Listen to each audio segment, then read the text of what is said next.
சத்தமா சொல்லமா ஹல்லேலூயா, ஹல்லேலூயா. கர்த்தர் இந்த நாளை தந்தபடி நான் தேவாதி தேவனுக்கு நான் நன்றி செலுத்துகிறேன். விசேஷமாக கர்த்தர் இந்த ஆண்டு துவங்கி இது நமக்கு 27வது வாரம். இந்த வருஷம் தொடங்கி இந்த 27வது ஞாயிறு ஆராதனை கர்த்தர் நமக்கு ஏற்படுத்தி கொடுத்திருக்கிறார். அதற்காக நான் நன்றி செலுத்துகிறேன். ஹல்லேலூயா. நாம கடந்த வாரத்துல ஒரு சில காரியங்களை குறித்து பார்த்தோம். யாருக்காவது ஞாபகம் இருக்குங்களா? கடந்த வாரம் என்ன வார்த்தைகள் பேசணும்னு சொல்லி யாருக்காவது ஞாபகம் இருக்குங்களா? பொறுமையை குறித்து நாம் வாசித்தோம். ஹல்லேலூயா, ஹல்லேலூயா. அந்த பொறுமையின் காரியத்தை குறித்து இன்னைக்கு இதை 2வது பாகமாக இன்றைக்கு நாம பார்க்க போகிறோம். இந்த காரியங்கள் நமக்கு மிகவும் அவசியமாக இருக்கிறபடினால இந்த வார்த்தைகளை தொடர்ந்து நாம் பேசிக்கொண்டிருக்கிறோம், கேட்டுக்கொண்டிருக்கிறோம். ஹல்லேலூயா. கடந்த வாரத்தில் சொன்னதான காரியங்களை ஒரு சில காரியங்களை நான் ரீவைண்ட் பண்ண மிகவும் ஆசைப்படுகிறேன். பொறுமை என்றால் நாம் சகித்து கொள்ள வேண்டிய காரியங்களிலே பொறுமை மிகவும் அவசியமாக இருக்கிறது. நமக்கு வருகிற நெருக்கங்களிலும் துன்பங்களிலும் நாம் என்ன பண்ணணும்? பொறுமையோடு இருக்கணும். அதை தான் 2 கொரிந்தியர் 12ஆம் அதிகாரம் 10ஆம் வசனத்தில் அப்போஸ்தலனாகிய பவுல் நான் நெருக்கப்படுகிறதுக்கும் துன்பப்படுகிறதுக்கும் பிரியப்படுகிறேன் என்று சொல்லி அவர் அவ்வளவு அருமையாய் சொல்லப்பட்டதான வசனங்களை நாம் கேட்டோம். அதிலே 2 காரியங்களை கடந்த வாரத்தில் நாம் பார்த்தோம். பொறுமையில நீடிய பொறுமையோடு காணப்பட வேண்டும். கொலோசியர் 3ஆம் அதிகாரம் அதனுடைய 12ஆம் வசனத்தை நாம் வாசித்தோம். 2வது காரியம் 2 கொரிந்தியர் 6ஆம் அதிகாரம் 4ஆம் வசனத்திலிருந்து 7ஆம் வசனத்தின்படியும் மிகுந்த பொறுமையோடு நாம் வாழ வேண்டும். முதலாவது நீடிய பொறுமை, 2வது மிகுந்த பொறுமை. இந்த 2 காரியங்களை நாம் பார்த்தோம். இன்னைக்கு 3வது காரியம் 2 கொரிந்தியர் புஸ்தகம் 12ஆம் அதிகாரம் அதனுடைய 12ஆம் வசனத்தை நான் வாசிக்க கேட்கலாம். அப்போஸ்தலனாகிய பவுல் கொரிந்தியருக்கு எழுதின 2வது நிருபம் 12ஆம் அதிகாரம் அதனுடைய 12ஆம் வசனத்தை நான் வாசிக்கிறேன். அப்போஸ்தலர்களாகிய அடையாளங்கள் எல்லா விதமான பொறுமையோடும் அதிசயங்களோடும் அற்புதங்களோடும் வல்லமைகளோடும் உங்களுக்குள்ளே நடப்பிக்கப்பட்டதே. ஹல்லேலூயா. இங்கே 12ஆம் வசனத்தில் சொல்லப்படுகிறது எல்லா விதமான பொறுமையோடும். அடுத்தபடியாக இந்த 3வது பொறுமை நம்முடைய வாழ்க்கையில என்ன எவ்விதமான பொறுமை நமக்கு வேண்டும் என்று சொன்னால் எல்லா விதத்திலும் எல்லா விதமான காரியங்களிலும் நாம பொறுமையோடு காணப்பட வேண்டியது நம்முடைய வாழ்க்கையில மிகவும் அவசியமாக இருக்கிறது தேவ பிள்ளைகளே. ஹல்லேலூயா, ஹல்லேலூயா, ஹல்லேலூயா. இன்னைக்கு கிறிஸ்தவ வாழ்க்கையில பொறுமை என்பது ரொம்ப குறைஞ்சிருச்சு. ஆனா எல்லா விதத்திலையும் நாம பொறுமையா இருக்கிறோமா என்பது ஒரு கேள்விக்குறியாயிருது. பொறுமை என்றது ஒரு சில காரியங்களிலே நமக்கு இருக்கிறது. ஆனால் எல்லா வித காரியங்களிலும் விசேஷமாக எந்த விதத்தில் நமக்கு பொறுமை வேண்டும் என்று சொன்னால் இன்னைக்கு கிறிஸ்தவர்கள் அற்புதம் நடந்தா தேவனை தேடி வர்றது இல்லையா? ஆண்டவரை விசுவாசிக்கிறது. ஏதாவது அவங்க வேண்டினது நடந்தது அப்படின்னு சொன்னா அவங்க ஆலயத்துக்கு வருகிறது, இயேசுவை தேடுகிறது. அவங்க வேண்டின காரியங்கள் ஒருவேளை நடக்கலையோ, அது நடைபெறாமல் போயிருச்சோ, அதை விட்டு ஆண்டவர் வேற காரியங்களை அவங்களுக்கு செய்திருந்தாலோ உடனே அவங்க பொறுமையை இழந்து ஐயோ என் வாழ்க்கையில் அற்புதம் நடக்கல, இந்த காரியத்துக்காக ரொம்ப காலம் நான் ஜெபிச்சேன், ஆண்டவர் என்ன பண்ணல, இந்த காரியத்தை எனக்கு செய்யல அப்படின்னு சொல்லி ஆண்டவரை விட்டு தூரம் போகிறாங்க, வழி விலகி போறாங்க, விசுவாசிக்காம போறாங்க. அவங்க பொறுமையை இழந்தது நிமித்தமாக தேவ தூஷணங்களின் காரியங்களுக்காக அவங்க கடந்து போகிறதை நாம் பார்க்கிறோம். ஹல்லேலூயா, ஹல்லேலூயா. இதை கேட்டுக்கொண்டிருக்கிற என் தேவ பிள்ளைகளே, ஆண்டவர் உங்க வாழ்க்கையில் அற்புதத்தை செய்தால் மாத்திரம் ஆண்டவரை தேடுகிற குணங்கள் நமக்குள்ள எப்பொழுதும் காணப்படவே கூடாது. எல்லா விதத்திலும் எல்லா சூழ்நிலையிலும் கர்த்தரை தேடுகிற இருதயம் உள்ளவர்களாய் நமக்கு வேணும். எல்லா விதமான சூழ்நிலைகளோடு பொறுமையோடு நாம் என்ன இருக்கணும்? காத்திருக்கணும். ஹல்லேலூயா. சத்தமா சொல்லமா ஹல்லேலூயா. எல்லா விதமான காரியத்திலும் எனக்கு பொறுமை வேணும். கீழ்ப்படியணும்னு சொல்லி ஆண்டவர்கிட்ட கேளுங்க. ஒரு சில காரியங்களில் மாத்திரம் நம்ம பொறுமையோடு இருக்கக்கூடாது. ஒரு சிலர் நம்மோடு ஏதாவது என்ன பேசினாலும் பொறுமையா இருப்பாங்க. ஆனா ஒரு சிலர் நம்ம பேசணும் போது அவங்க மேல நம்ம கோவப்பட்டு எரிச்சல் பட்டு அவங்களை என்ன பண்ணிடுவோம், ஏதாவது வார்த்தைகளினால பேசுகிறோம். இதுக்கு மாத்திரம், இந்த சூழ்நிலைக்கு மாத்திரம் அல்ல, நம்ம எல்லா விதமான சூழ்நிலைகளிலும் பொறுமையோடு இருக்க வேண்டியது அவசியமாக இருக்கிறது. ஹல்லேலூயா, ஹல்லேலூயா. இன்னைக்கு கோபம், இந்த பொறுமைக்கு ஆப்போசிட் கோபம். ஆண்டவரை விட்டு தூர போகிறதுக்கு காரணம் ஆண்டவர் மேல இருக்கிற கோபம். ஆண்டவர் எனக்கு செய்யலையே, என் குடும்பத்துக்கு செய்யலையே, என் கணவனுக்கு செய்யலையே, மனைவிக்கு செய்யலையே, என் பிள்ளைக்கு செய்யலையே, என் குடும்ப சூழ்நிலைகளே ஆண்டவர் பார்த்துட்டு சும்மாதானே இருக்கிறாரே அப்படின்னு சொல்லி அவங்களுக்குள்ள ஒரு கோபம்.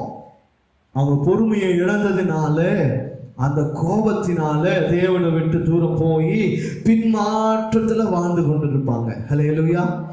ஆனால் அந்த பின்மாற்றத்துல கடந்து போனது நிமித்தமாக அநேக ஆசீர்வாதங்களை, அநேக காரியங்களை அவங்க இழந்து போகிறதை பார்க்கல. ஆண்டவர் மேல கோபமா இருக்கிறத மாத்திரம் தான் பார்க்கறாங்க.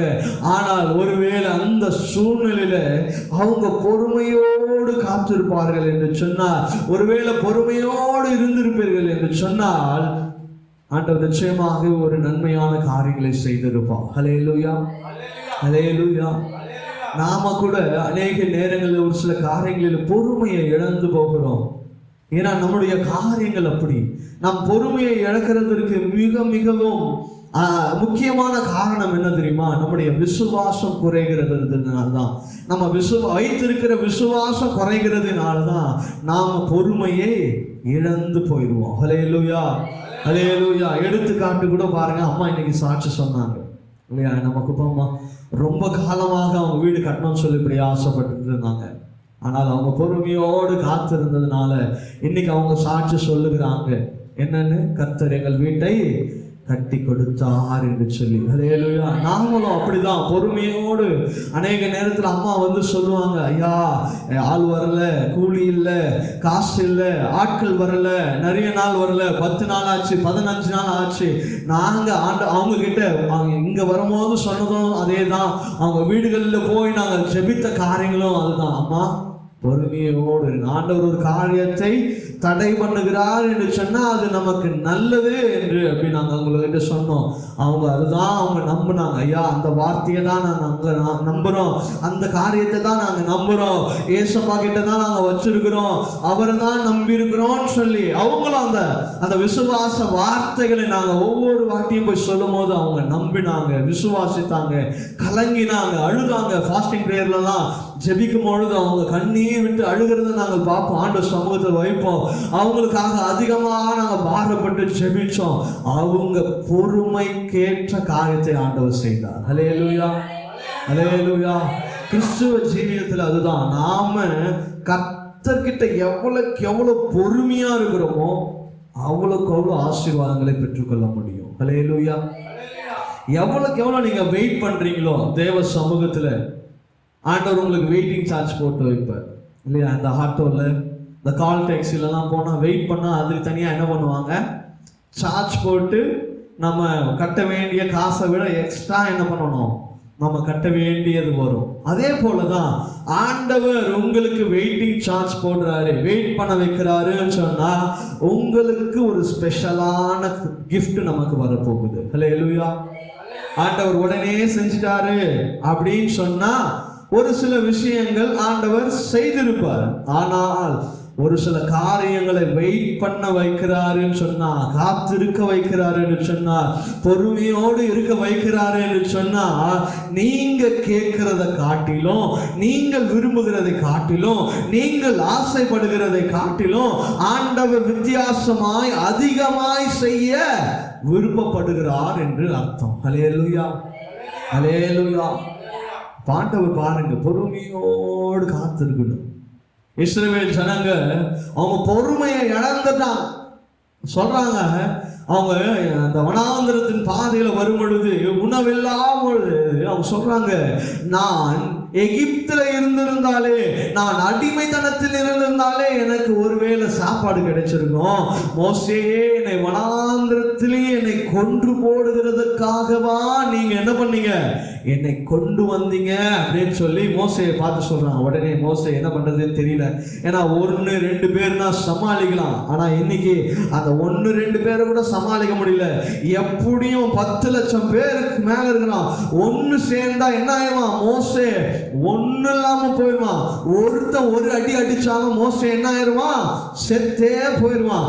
அப்படி இருக்கும்போது தேவ சமூகத்தை போய் முழங்கால் பண்ணிட்டு, ஆண்டவரே இந்த ஜனங்கள் இப்படி பேசுகிறாங்களே, நான் என்ன செய்வேன் அப்படின்னு சொல்ல பொழுது அவர்களுக்கு ஏற்ற காரியத்தை கர்த்தர் செய்தார். ஹல்லேலூயா. பாருங்களேன், இந்த தேவ தூதர்கள் உண்ணுகிறதான உணவை ஆண்டவர் அவர்களுக்கு கொடுத்தார். ஹல்லேலூயா, ஹல்லேலூயா. ஆண்டவர் அவங்க பொறுமை இல்லாத இருக்கும் பொழுதே அப்பேற்பட்ட காரியத்தை ஆண்டவர் அவங்களுக்கு செய்தார்.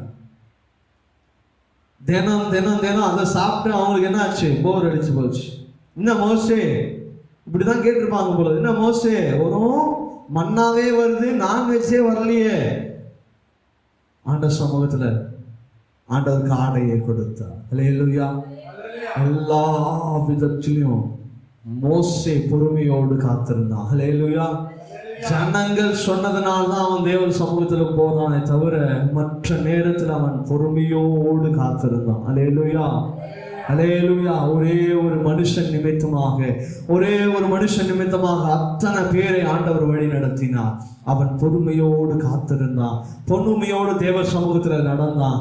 கர்த்தர் அவனை கொண்டு அநேக லட்ச ஜனங்களை ஆண்டவர் வழி நடத்த உதவி செய்தார். ஹல்லேலூயா, ஹல்லேலூயா. இதை கேட்டுக்கொண்டிருக்கிற என் தேவ ஜனங்களே, நீங்களும் உங்க வாழ்க்கையிலையும் ஒருவேளை ஒரு சில காரியங்களை பொறுமையை இழந்து காணப்படுகிறீங்களா? இதற்கு மேல நான் எவ்வளவு பொறுமையா இருக்கிறது, இதற்கு மேல நான் என்ன செய்வேன், என் பொறுமையை நான் தாண்டிட்டேனே, என் பொறுமையும் ஒரு எல்லையை தாண்டிருச்சு அப்படின்னு சொல்லி கலங்கி தவித்து கொண்டிருக்கலாம். ஆனால் இன்றைக்கு ஆண்டவர் சொல்றா, நீ பொறுமையோடு காத்திருக்கிற காரியங்கள் தேவ சமூகத்திலிருந்து வரும் பொழுது நிச்சயமாகவே அது உங்களுக்கு ஆசீர்வாதமாகவே காணப்படும். ஹல்லேலூயா, ஹல்லேலூயா. தேவ சமூகத்தில் பொறுமையா காத்திருக்கும் பொழுது அது நமக்கு ஆசீர்வாதமாய் வரும். ஆனால் அதற்கு மாறாக தேவ சமூகத்தில் ஆண்டவரே கொடுங்க கொடுங்க கொடுங்க கொடுங்கன்னு சொல்லி ஆண்டவரை அர்ச் பண்ணீங்கன்னு நினைச்சீங்களா, அவசரப்படுத்தினீங்கன்னு சொன்னா ஆண்டவர் ஏதோ ஒரு காரியத்தை தான் கொடுப்பார். இந்தா வச்சுக்கோ அப்படின்னு சொல்லி என்ன பண்ணுவாரு? அந்த வச்சுக்கோன்னு கொடுக்குறாரு. அதனால நமக்கு என்ன தெரியுமா வரும்? பாடு வரும், துக்கம் வரும், கஷ்டம் வரும். அதை சமாளிக்கவே முடியாது நம்மளால. அப்புறம் ஏன்னா ஆண்டவருக்கு தெரியும் இந்த காரியத்தை இவனுக்கு கொடுத்தா இதை இவனால என்ன பண்ண முடியாது, சமாளிக்க முடியாது, இவனுக்கு இது சரியா இருக்காது, இது இவனுக்கு நேர்த்தியா இருக்காதுன்னு சொல்லி ஆண்டவர் வச்சிருப்பாரு. ஆனா ஆண்டவரே எனக்கு இதுதான் வேணும், இதுதான் வேணும், இப்படிதான் வேணும்னு சொல்லி அடம்பிடிச்சு ஆண்டவர் சமூகத்துல போராடி எப்படியாவது பெற்றுக்கொள்ளலாம் அப்படின்னு சொல்லி யாக்கோபை போல போராடி கேட்கும் போது ஆண்டவர் தான் வச்சுக்கோன்னு கொடுத்துருவாரு. அப்புறம் அந்த காரியத்தை நம்ம உள்ள வைக்கும் போது ஆண்டவர் இதை நமக்கு கொடுக்காம இருந்ததுனாலே நல்லது தானே அப்படின்னு சொல்லி ஒரு சூழ்நிலை நமக்கு உண்டாயிருக்கும். ஹல்லேலூயா. எத்தனை பேரோட வாழ்க்கையில் அப்படி நடந்திருக்கோ தெரியல, ஆனால் நடக்கும். நீங்கள் அவசரப்படுகிற காரியங்களை ஆண்டவர் கொடுக்கிறார் என்று சொன்னால் அப்பேற்பட்ட சூழ்நிலைகள் தான் கஷ்டப்படுகிற காரியங்களே வந்துடும். ஆனால் பொறுமையோடு தேவ சமூகத்துல எல்லாவித பொறுமையோடு நீங்க காத்திருப்பீர்கள் என்று சொன்னார் நிச்சயமாகவே ஆண்டவர் நம்மை வழி நடத்துதல் வித்தியாசமாயிருக்கும். ஹல்லேலூயா. 2 கொரிந்தியர் புத்தகம் 4ஆம் அதிகாரம் அதனுடைய 2ஆம் வசனம் சொல்லுகிறது, வெட்கமான அந்தரங்க காரியங்களை நாங்கள் வெறுத்து தந்திரமாய் நடவாமல் தேவ வசனத்தை புரட்டாமல் சத்தியத்தை வலுப்படுத்துகிறதினாலே தேவனுக்கு முன்பாக எல்லா மனுஷருடைய மனசாட்சிக்கும் எங்களை என்னமா உத்தமர் என்று விளங்க பண்ணுகிறோம். ஹல்லேலூயா, அங்க பாருங்க, அவன் பொறுமையாய் நடந்ததுனால மனசாட்சிக்கு அவன் குற்றவாளியாய் காணப்படாமல் மனசாட்சியின்படி நடந்து கொள்ளுகிறான். ஹல்லேலூயா. இன்னைக்கு நிறைய பேர் பொறுமை இல்லாத தனத்தினால என்ன ஆகுது தெரியுமா? அவன் என்ன பண்றான்? அவன் மனசாட்சி இல்லாம, ஒரு சிலர் சொல்லுவான் அவர் மனசாட்சி இல்லாம செய்கிறானே, இப்படி அநியாயம் பண்றானே, எப்படி அக்கிரமம் பண்றானேன்னு சொல்லுகிறான். ஏன் என்று சொன்னா அவங்க வாழ்க்கையில அந்த பொறுமை இல்லாததினாலதான். நீங்க பொறுமை இல்லாமல், எல்லாவித பொறுமை இல்லாமல் உங்கள் வாழ்க்கையில நீங்க காணப்படுவீங்க என்று சொன்னா நீங்களும் மனசாட்சியை இழந்து வாழ்கிறவர்களாய் காணப்படுவீங்க. ஆனால் பொறுமையோடு வாழ்வீர்கள் என்று சொன்னா தேவனுக்கு பிரியமுள்ளவர்களாய் நாம் வாழ்வோம். ஹல்லேலூயா, ஹல்லேலூயா. மூன்றாவது காரியம், எல்லா விதத்திலும் பொறுமையோடு காணப்படுங்க. ஹல்லேலூயா, ஹல்லேலூயா. நான்காவது காரியம், 1 தெசலோனிக்கேயர்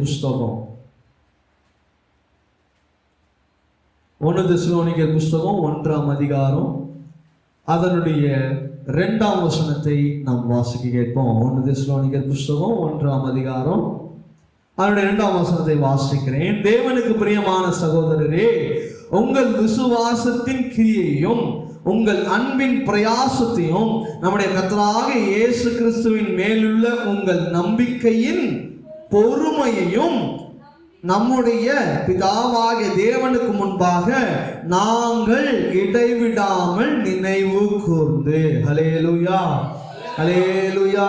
கிறிஸ்துவின் மேலுள்ள உங்கள் நம்பிக்கையின் பொறுமை. கடைசியா 4வது காரியம், நம்பிக்கையின் பொறுமை விசுவாசத்தின் பாதையில். அப்படின்னு சொன்னா நம்பிக்கையில நீங்க பொறுமையா இருக்கணும். அப்படின்னு சொன்னா உங்க விசுவாச பாதையில நீங்க பொறுமையாய் காணப்படணும். ஹல்லேலூயா.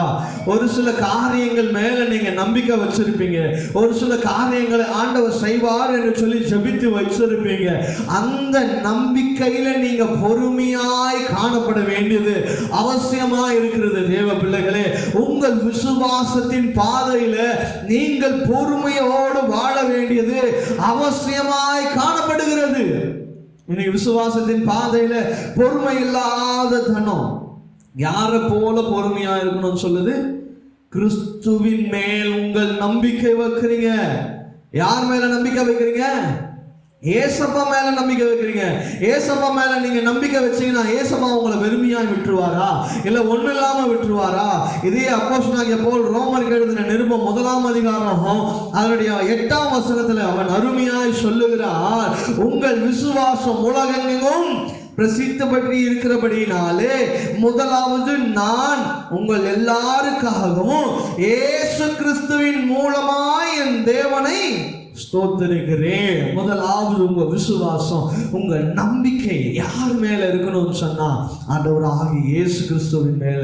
இந்த அப்போஸ்தலனாகிய பவுல் சொல்லுகிறான் பாருங்க, ஆண்டவர் மேல என்னுடைய நம்பிக்கை, ஆண்டவர் மேலதான் என்னுடைய ட்ரஸ்ட்.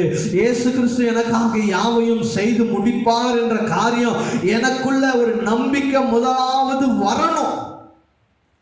இயேசப்பா மேல எனக்கு என்ன வரணும்? நம்பிக்கை வரணும். இயேசு கிறிஸ்து எனக்கு செய்வார், அந்த நம்பிக்கையில எனக்கு பொறுமை வரணும். ஏசப்பா கிட்ட ஒரு சில காரியத்தை நான் சொல்லிட்டேன், ஏசப்பா கிட்ட நான் ஜெபித்துட்டேன், ஆண்டவர் எனக்கு அந்த காரியத்தை செய்வார் என்ற ஒரு நம்பிக்கையில நீங்க பொறுமையோடு காத்திருக்கணும். எப்படி? உங்க நம்பிக்கையில பொறுமையா இருக்கணும். கிறிஸ்துவர்களுக்கு பெயர் போன ஒரு விஷயம், நீங்க நம்பிக்கையில பொறுமையா இருக்கணும். ஹல்லேலூயா, ஹல்லேலூயா. உங்க நம்பிக்கையின் பொறுமையை கர்த்தர் சோதிப்பார், டெஸ்ட் பண்ணுவார். நீ சரியா இருக்கிறியா? உன் நம்பிக்கையில நீ சரியா இருக்கிறியா? நீ சரியா வாழ்றியா? உன்னுடைய காரியங்களில நீ ஜெயம் பெற முடியுமா அப்படின்னு சொல்லி ஆண்டவர் உங்களை என்ன பண்ணுவாரு? அவர் ஒரு சில காரியங்களில் உங்களை சோதிக்கிறவரா இருக்கிறார். அந்த சோதனையில நீங்களும் நானும் எப்படி இருக்கணும்? ஜெயம் பெறுகிறவளா இருக்கணும். ஏதோ நம்மளை சோதிக்கிறாங்களேன்ற ஒரு காரியங்களில் சோதித்து நம்ம என்ன பண்ணக்கூடாது? தோல்வி அடைந்திடக்கூடாது. கிறிஸ்துவின் நமக்குள்ள அந்த நம்பிக்கையின் பொறுமையில நம்ம 100க்கு 100 பெறுகிறவர்களாய் காணப்படணும். ஹல்லேலூயா, 99 கூட இல்லைங்க, 98 கிடையாது, 90 இல்ல, ஜஸ்ட் பாஸ். அதெல்லாம் தேவையில்லை. தேவ சமூகத்தை நீங்க அவருடைய நம்பிக்கையில இயேசு மேல நீங்க நம்பிக்கை வச்சிருந்தீங்க அப்படின்னு சொன்னா 100க்கு 100 அவர் செய்வார் என்ற ஒரு நம்பிக்கை நமக்குள்ள வேணும். ஹல்லேலூயா. இதான் பவுல் சொல்றார் கொரிந்தியர் 1 கொரிந்தியர் 1:4 கிறிஸ்துவை பற்றிய சாட்சி உங்களுக்குள்ளே ஸ்திரப்படுத்தப்பட்டபடியே. அவருடைய சாட்சி நம்மை ஸ்திரப்படுத்தும், நம்மை சீர்படுத்தும், நம்மை அவர் மேல நம்பிக்கை வைக்கிறதுக்கு இன்னும் அதிகமாய் ஊன்றுகோலாய் அவருடைய சாட்சி நமக்கு விளங்கம் பண்ணும். ஹல்லேலூயா. ஏன்னா அவரையே நமக்கு ஜீவபலியாய் ஒப்பு கொடுத்திருக்கிறார். ஹல்லேலூயா. நீங்க எண்ணுகிற காரியம், நீங்க தேடுகிற காரியம், நீங்க ஜெபிக்கிற காரியம் அவருடைய சமூகத்துக்கு ஒண்ணுமே கிடையாது. ஆண்டவரே எனக்கு நல்ல வேலை கொடுங்க, நல்ல சம்பாதியம் கொடுங்க, நல்ல காரியத்தை செய்யுங்க, நல்ல வாகனம் வேணும், வீடு வேணும், நல்லா வேணும், இதெல்லாம் தேவ சமூகத்துக்கு ஒண்ணுமே கிடையாது. ஏனென்று சொன்னா என் தேவன் அவருடைய விலையேறப்பட்ட ஜீவனையே உங்களுக்காகவும் எனக்காகவும் ஆண்டவர் என்ன பண்ணி இருக்கிறாரு? கொடுத்திருக்கிறார். அந்த ஜீவனையே கொடுத்திருக்கிற தேவன் மற்ற எல்லாவற்றையும் கொடுக்காமல் இருப்பது எப்படி? ஹல்லேலூயா. ஆண்டவர் மேல நம்பிக்கையாக வைங்க, ஆண்டவரின் சாட்சி மேல நம்பிக்கையாக வைங்க, அவரை உறுதியா பிடிச்சு கொள்ளுங்க. அவரை தேடுகிறவர்களுக்கோ ஒரு நன்மையும் குறைவுபடாது. அந்த நம்பிக்கை நமக்குள்ள வேணும். அந்த நம்பிக்கை தான் நம்மை அவரை பொறுமையோடு தேட செய்யும். அப்போஸ்தலனாகிய பவுல் ரோமருக்கு எழுதின நிருபம் 6ஆம் அதிகாரம் அதனுடைய 17ஆம் வசனம் சொல்லுகிறது, முன்னே நீங்கள் பாவத்திற்கு அடிமைகளாய் இருந்தோம், இப்பொழுது உங்களுக்கு ஒப்புவிக்கப்பட்ட உபதேச சட்டத்திற்கு நீங்கள் மனப்பூர்வமாய் கீழ்ப்படிந்ததினாலே தேவனுக்கு ஸ்தோத்திரம். அடுத்தியா சொல்ற உன் நம்பிக்கை எதன் மேல இருக்கணும்னா தேவனுடைய உபதேசத்தின் மேல உங்க நம்பிக்கை இருக்கணும். உங்க நம்பிக்கை முழுமையாக உலகத்தின் காரியத்தையோ, உலகத்தின் ஆஸ்தி மேலேயோ, உலகத்தின் அந்தஸ்து மேலே உங்க மேல இருக்கக்கூடாது. தேவனுடைய உபதேசத்தின் மேல. கர்த்தருடைய வசனம் என்ன சொல்லுகிறது, கர்த்தருடைய வார்த்தை என்ன சொல்லுகிறது, அதை தான் நீங்கள் நம்ப வேணும். அந்த ஊழியக்காரர்கிட்ட போனேன், தீர்க்க தரிசனமான வார்த்தையை சொல்லிட்டாரு. இந்த தீர்க்கதரிசி கிட்ட போனேன், இப்படி சொல்றாங்க, முரண்பாடா இருக்கிறது, அது அல்ல அவனுடைய வாழ்க்கை. அவங்க கிட்ட ஓடுகிறதோ, இந்த ஊழியக்காரங்க கிட்ட ஓடுறதோ, அந்த தீர்க்கதரிசி கிட்ட ஓடுறதோ, அந்த மந்திரவாதி கிட்ட ஓடுறதோ, அது அல்ல தேவ வார்த்தை. உபதேசத்தின்படி நீங்க நடக்கணும். உபதேசம் என்ன கற்றுக் கொடுக்கிறதோ, உபதேசம் உங்களுக்கு என்ன சொல்லிக் கொடுக்கிறதோ. நாம முன்னாடி பாவத்தில் இருந்தோம், ஆண்டவருடைய உபதேசம் என்ன சொல்லுது, பாவத்தின் சம்பளம் மரணம் என்று சொல்லுது. அதனால நாம அவருடைய ரத்தத்தினால மீட்கப்பட்டு இன்னைக்கு நாம அவருடைய ரட்சிப்பினால அவருடைய பிள்ளைகளாக மாற்றப்பட்டிருக்கிறோம். அதுதான் தேவனுடைய உபதேசம். இனியும் நான் அவருடைய ரத்தத்தினால கழுவப்பட்ட நான் இனியும் நான் என்ன பண்ணக்கூடாது, பாவத்திற்கு அடிமையா இருக்கவே கூடாது. ஹல்லேலூயா, ஹல்லேலூயா. அவருடைய உபதேசத்திற்கு அடிமையா இருக்கணும். அவருடைய வார்த்தை என்ன சொல்லுகிறது, அவருடைய வசனம் என்ன சொல்லுகிறது, என்னை நம்பிக்கையின் பாதையில நடத்துது. அந்த உபதேசம் என்னை நம்பிக்கை அடைய செய்கிறது என்று சொன்னால் அந்த உபதேசத்தை நம்புங்க. ஹல்லேலூயா, ஹல்லேலூயா. ஆவியில நீங்க சமாதானம் அடைங்க. மனுஷன் எனக்கு உணவு செஞ்சிருவான், என் சொந்தக்காரன் எனக்கு உதவி செஞ்சிருவான், என் கணவன் பணம் தரான்னு சொல்லிட்டாரு, என் மனைவி என்ன பண்றாங்க பணம் தரேன்னு சொல்லிட்டாங்க, என் அப்பா எனக்கு உதவி செய்யறான்னு சொல்லிட்டாரு, எங்க அம்மா உதவி செய்யறேன்னு சொல்லிட்டாங்க, என் பாட்டி எனக்கு உதவி செய்ய, தாத்தா உதவி, யார் உதவி செய்யறேன்னு சொன்னாலும் ஆண்டவர் அந்த உதவி, ஆண்டவர் செய்கிற உதவி போல நமக்கு எந்த விதத்திலும் காணப்படவே கிடையாது. ஹல்லேலூயா. மனுஷன் செய்கிற உதவிக்கும் தேவன் செய்கிற உதவிக்கும் எவ்வளோ வித்தியாசம் உண்டு இல்லையா? எவ்வளோ விசுவாசம் உண்டு, எவ்வளோ நம்பிக்கை உண்டு. தண்ணி இல்லை இஸ்ரவேல் ஜனங்க கிட்ட ஆண்டவர் சொல்ற, கற்பாறையே அடி. எங்கேயாவது பாறை அடிச்சா தண்ணி வருமா? எங்கேயாவது பாறையை போய் இன்னைக்கு இருக்குது, எத்தனையோ பாறை இருக்குது, எத்தனையோ மலைகள் இருக்குது, போய் பாறையை ஒரு அடி அடிச்சா தண்ணி வருமா? மோசே கிட்ட சொல்றார் ஆண்டவர், மோசே நீ போய் பாறைய அடி, அங்க என்ன வரும்? ஒரு தண்ணி உண்டாகும். ஹல்லேலூயா. அவரை நம்பினான், அவரை விசுவாசித்தான்.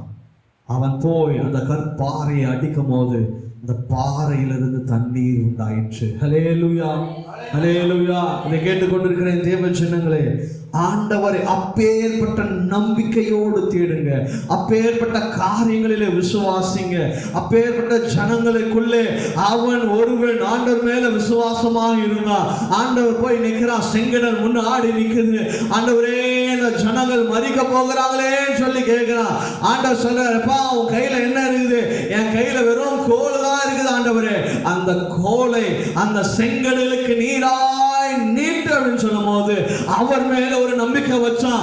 ஆண்டவர் ஏதோ ஒரு காரியத்தை செய்ய போகிறாரு, ஏதோ ஒரு காரியத்தை செய்ய போறாருன்னு ஒரு நம்பிக்கை அவனுக்குள்ள ஒரு பொறுமையோடு அந்த செங்கலுக்கு நேராய் அவன் கோலை நீட்டினான். அவன் கண்ட கண்கள், அவன் காணப்பட்டதான அந்த கண்கள், இதுவரைக்கும் அவன் காணப்படாத அதிசயமான காரியங்களை அவனுடைய கண்கள் கண்டது. செங்கடல் இரண்டாய் பிளந்தது. ஹல்லேலூயா.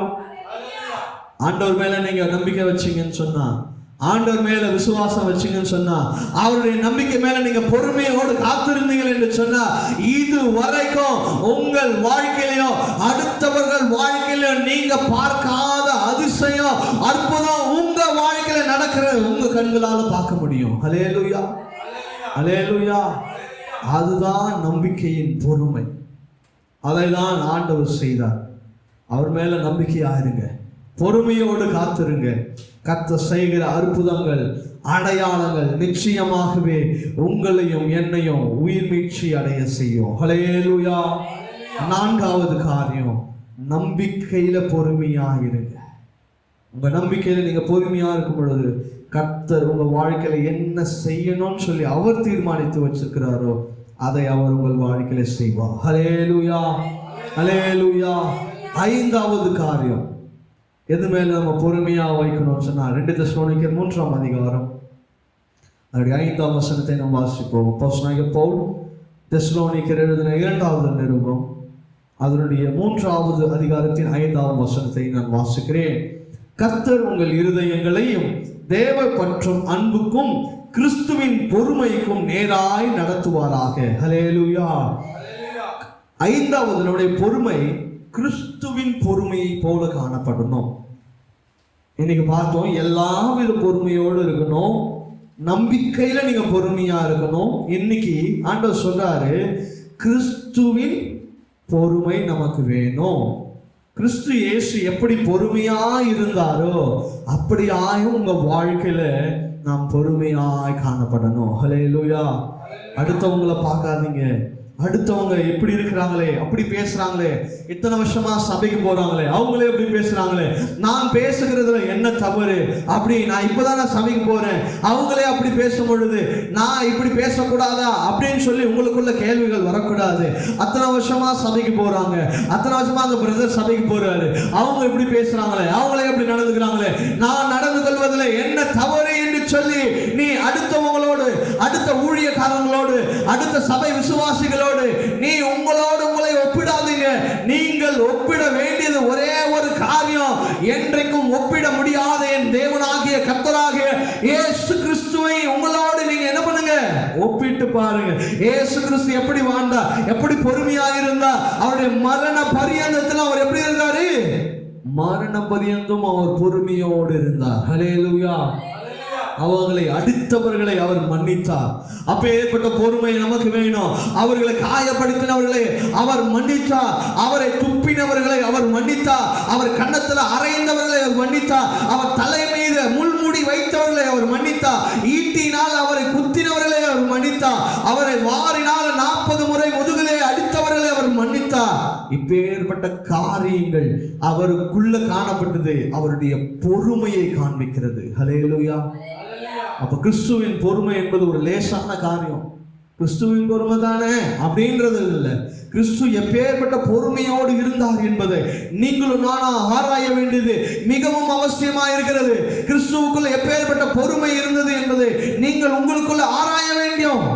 இயேசு எப்படி பொறுமையா இருந்தார், எல்லா விதத்திலும் பொறுமையா இருந்தார். அவர் செய்த முதல் அற்புதங்களில் அவர் பொறுமையா இருந்தார். என் வேலை வரவில்லை என்று சொல்லி பொறுமையா இருந்தார். அவர் செய்த எல்லா காரியங்களிலும் தேவ சித்தத்திற்காக, தேவ திட்டத்திற்காக காத்திருந்து ஒவ்வொரு காரியங்களும் பிதாவின் சித்தத்தின்படி சொன்னபடியே பொறுமையோடு செய்து முடித்தார். ஹல்லேலூயா, ஹல்லேலூயா.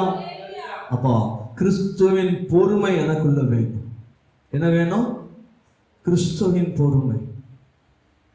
எல்லா பொறுமையிலும் மேலான பொறுமை அதுதான். கிறிஸ்துவின் பொறுமை நமக்குள்ள வந்துருச்சு அப்படின்னு சொன்னா நிச்சயமாகவே அந்த பரலோகத்தின் வாசல் நமக்கு திறந்துடும். ஹல்லேலூயா. கிறிஸ்துவை போல நீங்க வாழ்ந்துட்டீங்க, இயேசுவை போல நீங்க வாழ்ந்துட்டீங்கன்னு சொன்னா உடனே உங்களுக்கு நடக்கிறது என்ன தெரியுமா? மரணம் தான். ஹல்லேலூயா, ஹல்லேலூயா. இயேசுவை போல நீங்க வாழ்ந்துட்டீங்கன்னு சொன்னா உடனே ஆண்டவர் பார்ப்பாரு, என் பிள்ளைக்கு டிக்கெட் கொடுங்க, அவ்வளவுதான், மேலே கூட்டுவாங்க, பரலோகத்துக்கு அவங்கள என்ன பண்ணுங்க, தூக்குங்க அப்படின்னு சொல்லி தூக்கிடுவாங்க. ஹல்லேலூயா. இந்த உலகத்துல எல்லாரும் மரிக்கிறதுக்கு பயப்படுவாங்க.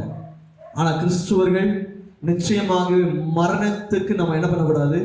பயப்படவே கூடாது. ஏன்னா எல்லாரும் அவங்களுடைய நம்பிக்கை செத்தா மண்ணோட மண்ணு போயிடுவோம். ஆனா நமக்கு அப்படி கிடையாது. நாம மரித்தா நம் தேவன் கிட்ட போறோம். ஹல்லேலூயா.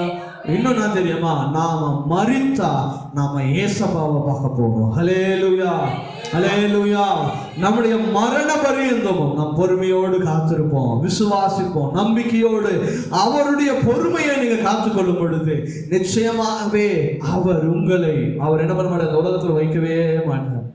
நிறைய பரிசுத்தவான்கள்லாம் பாருங்க, மறிக்கிறது எப்படி அவருடைய பரிசுத்தவான்கள் அவருக்கு பிடிச்ச மாதிரி வாழ பிள்ளைகளை என்ன பண்ணுவார்? உடனே இந்த உலகத்துல வைக்க மாட்டார். இந்த உலகம் அப்பேற்பட்ட ஜனங்களுக்கு கிடையாதுன்னு சொல்லி ஆண்டவருக்கு நல்லாவே தெரியும். அப்போ நீங்களும் நானும் இன்னும் பரலோகத்துக்கு போகாத காரணம், இன்னும் நாம் ஆயத்தப்பட வேண்டிய நாட்கள் மிகவும் அவசியமா இருக்கிறது. இன்னும் அநேக காரியங்களில் நாம் ஆயத்தப்பட வேண்டிய காரியங்கள், தேவ சித்தம் நம் மூலமாய் நிறைவேற வேண்டிய காரியங்கள் இன்னும் அநேகமா இருக்கிறது. அப்போ அந்த கர்த்தர் இயேசுவுக்குரிய பொறுமையோடு நாம் வாழும் பொழுது நிச்சயமாகவே அவரோடு நம்மை நடத்துவார். ஹல்லேலூயா.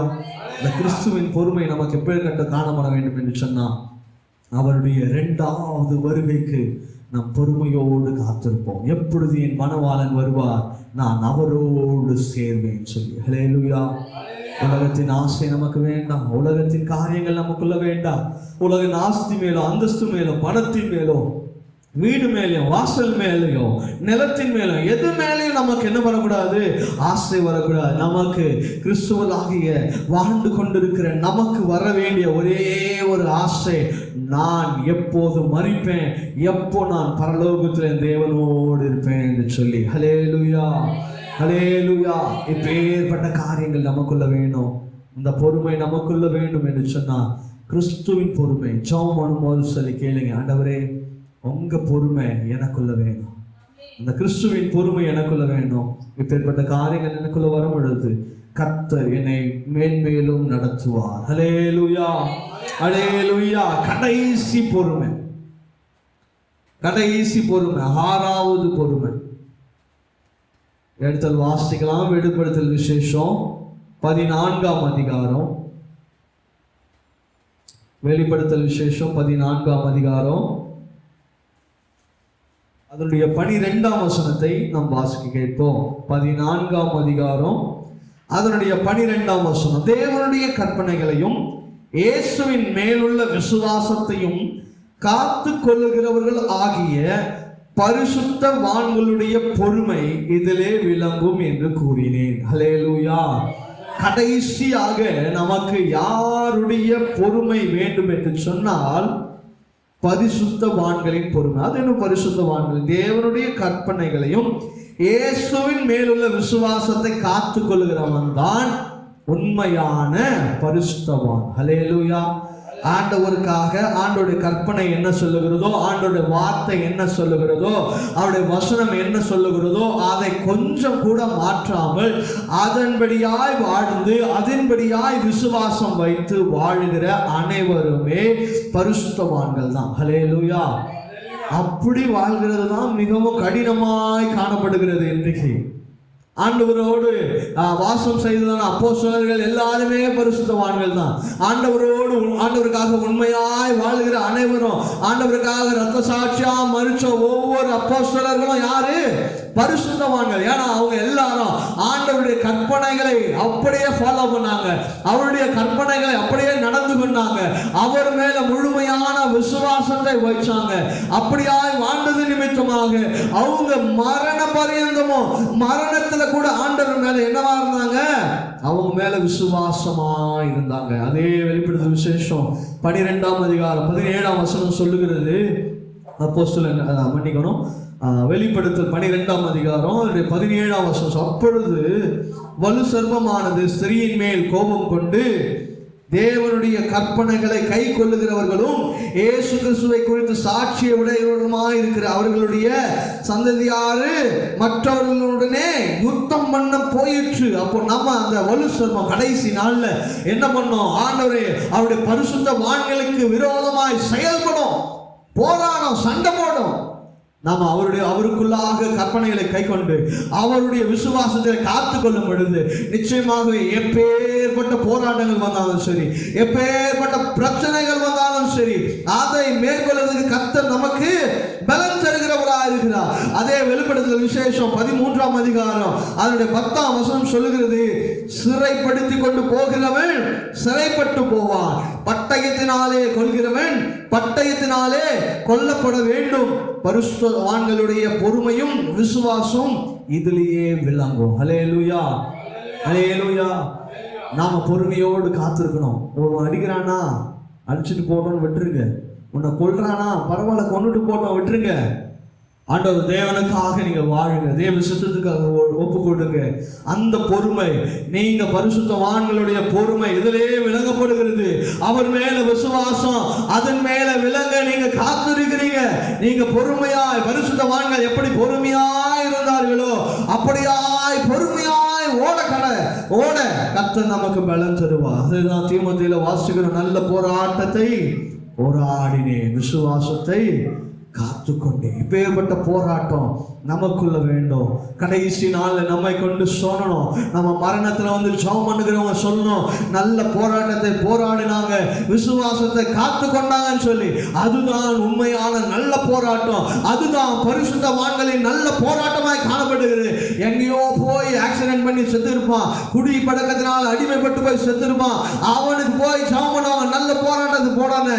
அது அல்ல போராட்டம். இயேசுக்காக விசுவாசத்தை உன் மரண பரியந்தமோ இயேசுக்காக நீ மரணிக்கிறதுக்கும் தயாராக இருக்கிறீங்க பாருங்க, அதுதான் நமக்கு ஒரு நல்ல போராட்டம். ஹல்லேலூயா, ஹல்லேலூயா. நம்முடைய வாழ்க்கையில நல்ல போராட்டத்தை நாம போராடி ஜெயிக்கிறவர்களாய் காணப்படணும். ஹல்லேலூயா, ஹல்லேலூயா, ஹல்லேலூயா. சொல்லுவாங்க இல்லையா, பொறுமை கடலினும் பெரியது. அப்போ அப்பேற்பட்ட காரியங்கள் நமக்குள்ள மிகவும் அவசியமாய் காணப்படுகிறது. தேவ பிள்ளைகளே, இன்னைக்கும் ஆண்டவர் நமக்கு ஒரு சில காரியங்களை சொல்லினார்.